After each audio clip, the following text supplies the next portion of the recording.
What's going on, everybody? My name is Justin Gotzi for Pro Football Exclusive. Thank you so much for checking out tonight's video. Tonight, guys, we're continuing on with my episode by episode recap of 4th and Loud, which is following the LA Kiss in their inaugural season in the Arena Football League. Now, when we left off, we had a lot of great stuff in past episodes. Welcoming the players in episode 1. Now it's going to the training and the first game of the season against the San Antonio Talons. So now we are at episode 3, and this is where things are starting to heat up a little bit. The LA Kids are now gearing up for their first home game of the season, and it all relies on the entertainment. This show is really, the past 3 episodes have all been about the entertainment for their first home game. I know that as a member of this expansion team, it's going to be, you want everything to be perfect. You want to keep on drawing fans in, and that's what they were primarily looking at. So through this entire episode, you see, Gene Simmons and Paul Stanley and Bochy and everybody in that front office really talking about, their budget and how are they going to introduce the players, the fans, and how they're going to get the fans wild up. They have a lot of great ideas, but they're not like the NFL with the big salaries, where the NFL has millions upon millions of dollars to go out there and have jumbotrons and fireworks and smoke screens in these tunnels. The Arena Football League has nothing like that. But you know what? They can work on a very small budget, but they can still pay it off on a big note. And that's what they did. I'll get to more information about that. Going forward into this episode, it was pretty interesting because they were finally talking everything around what's going on the field.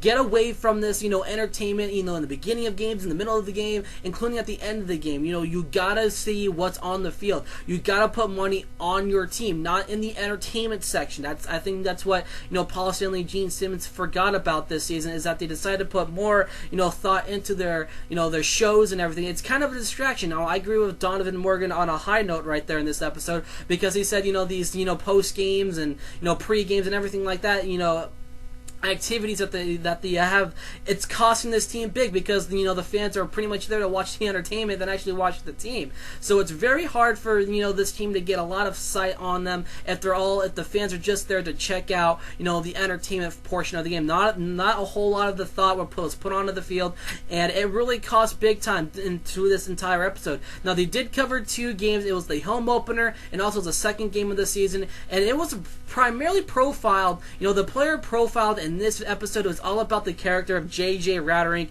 I interviewed J.J. when he was a member of the Iowa Barnstormers back in the day. I was very much cheering for him when he went to the LA Kiss. I was expecting a whole lot from him to be a great option for this team going forward. He did very well as a member of the Iowa Barnstormers coming over to the LA Kiss. It has turned out to be a down portion in his year. He's an aging quarterback, and when you look into this game, the second game of the season, it all profiled in this episode against the Orlando Predators. It really cost him. In the final, when this game went into overtime, JJ threw an interception. The ball went up in the air. It was caught by the opposing team, or the opposing team's player, and it went in for a touchdown, ending the game as the Orlando Predators defeated the LA Kiss 69-63 in overtime. And JJ was really hit hard by this, and I can understand why. You don't want to be that player to really throw that interception at the end of the game. And I think JJ really downed himself to the point where he had to get a phone call from Paul Stanley and Gene Simmons, Bochy and everybody in that front office. They had to say, we're with you until the end. And I think J.J. Ratterink, yeah, he's an aging quarterback. He can still, produce at a high level. But he was just eaten apart in that game against the Orlando Predators. And then in the upcoming game I'll be talking about in the Portland Thunder. Now, when it comes to, the first home game, like I said, Paul Stanley, Gene Simmons are all talking about the activities and what do they want to do throughout the entire show. How are they going to introduce these players? Now, when you really look into this, it's very, very interesting. Because, they do have all these explosions and everything like that. And it really goes down as to being, a flare show where all these fireworks are going off. It's very interesting, but you got to look at the product on the field. And when you look at the product on the field and you look at the head coach of Bob McMillan, you see the full character of Bob McMillan and his coaching staff come out. Going back to that Orlando Predators game, Bob McMillan and Steve Octavian all had a, confrontation where Octavian was stepping up for one of his players who got pushed over by Orlando Predators defensive player, and Steve Octavian would not stand for it. an offensive lineman of the Orlando Predators knocked over one of the linemen for the LA Kiss, and Steve Octavian would not accept that. He pushed back the Orlando Predators player, and then all of a sudden he got a 5-yard penalty for unsportsmanlike conduct, or 10-yard penalty for unsportsmanlike conduct, and that blew McMillan's head off. He did not like that a whole lot. If you're on the field, you're protecting your brothers, and you're gonna get into a little bit of a scuffle. You're gonna have a couple of times a little rough around the edges at times against other players, and that's what happened. And Bob McMillan did not see that, and it really irked him to the point where he pushed over Steve Octavian, and that really set Octavian off. So Octavian, during the game against the Orlando Predators, ran off the field, or just got off the field and just went into the back. He was nowhere to be seen. I don't even know if he actually returned to that game, but nonetheless, he walked off the field. He was like, coach is not going to push me like that. And then Bob McMillan was just getting crushed. The LA Kiss lost a 3-touchdown lead, and it really just clinging and clutching, and he was just pissed off at Bob McMillan for pushing him on the field. He goes, "Listen, Bob, if you're gonna talk to me, you gotta talk to me like an adult. I don't need you pushing me around like a little kid anymore. This is complete bullcrap." And I was on the side of Steve Octavian. I can understand why, because this is an episode where the full character and the coaching style of Bob McMillan comes out, because Bob McMillan has been coach has always been a roughneck. If it's not at 100% level, he's pissed off. I can accept 97 or 98%, but everything with this guy has to be 110%.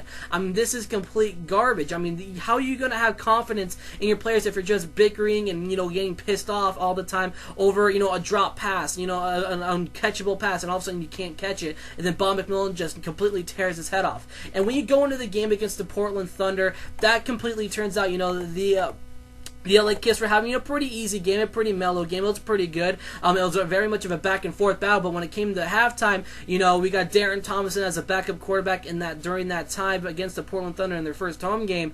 All of a sudden, at the halftime, you see boards being smashed by, I think, the defensive coordinator, and it's just, mayhem right now. It's complete mayhem. They're breaking boards, they're yelling at the players for not doing anything right. Like I said, this affects your team, down the long run. And we saw how it affects your team going down the long run. You had a 3-win season this year, and you know what? If you don't have confidence in JJ, Bob McMillan even said JJ Roderick down that he could send him home if he's not, if he's not in the right mindset. That is not right. You're not getting your confidence in your player. You're making him bring all down. You have all this, hype around him that if you throw another interception, that could be the end of you on this team. And every player wants to go out there and really impress your coaches. But if your coaches are breathing down your neck saying, "Okay, your next interception, you could possibly go home," this is what the whole full character of Bob McMillan really comes out. And this is why I don't think going into the 2015 year will be great for the LA Kiss if Bob McMillan keeps on having an attitude like that. Yeah, he has that hard neck attitude. It's good at some points,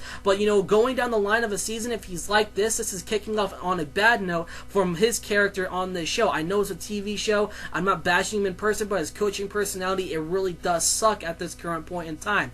I hope it gets better down the line of the episode. If you have not seen this episode, make sure you watch it on AMC. I know they're going to be rerunning the entire episode throughout the entire week. If I had to rate this episode, I would like to rate it a 3 out of 5. Bob McMillan's character, the coaching staff character, it's just not great. Hopefully that it could be better. I know they're coaches; they want to put everything perfect on the field, but you're not gonna. No one's perfect. Not a team. Not one NFL team is perfect. Not one arena team is perfect. You gotta build with what you got. So we'll just have to wait and see down the line how Coach Bob McMillan will work with this. Going down the line, because it's going to be a pretty hard season going forward for the LA Kiss. I'm Justin Gotzi for Pro Football Exclusive. Make sure you guys keep on tuning back to this YouTube channel for more 4th and Loud coverage. We got a lot of episode recaps, Arena Football League news coming out. I'm going to be covering a lot of Arena Football League news, season recaps. We got a lot of Canadian Football League stuff. We got college football previews coming up. We got a lot of videos coming your guys' way here on the PFE Network, Pro Football Exclusive. I'm Justin Gotzi, and I'll catch you guys